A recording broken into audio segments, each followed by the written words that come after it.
President Trump is in the Texas Hill Country today, where the death toll has now risen to 121 people and another 160 still missing after devastating floods. There are new questions about the region's preparedness and FEMA's outdated maps, which underestimate the area's flood risk. Here's ABC's Christiane Cordero with the details. Today, President Trump touches down in Texas 1 week after historic floods tore through Hill Country, taking at least 121 lives. It's a horrible thing. Nobody can even believe it, such a thing. That much water that fast.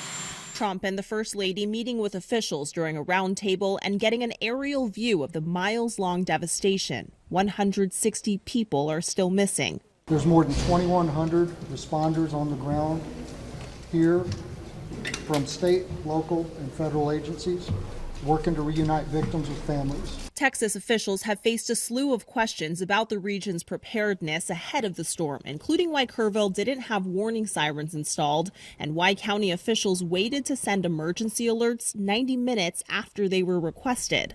County officials say those questions will be addressed during an investigation.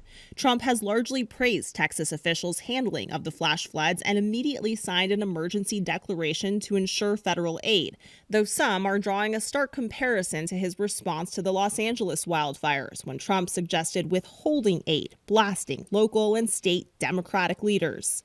And today, new concerns over FEMA's maps, which show boundaries identifying extremely hazardous flood risk areas. Experts say the maps fail to consider heavy precipitation and underestimated the extent of the flooding that occurred at Camp Mystic, shown here in satellite data provided by ISI. With the water now receded, families are left to pick up the pieces. For one couple, that included finding their wedding rings in the debris. They returned to their home for the first time after the floods with a reminder of what they endured, surviving by holding on to a pillar just outside their door. We just held on for a couple more hours.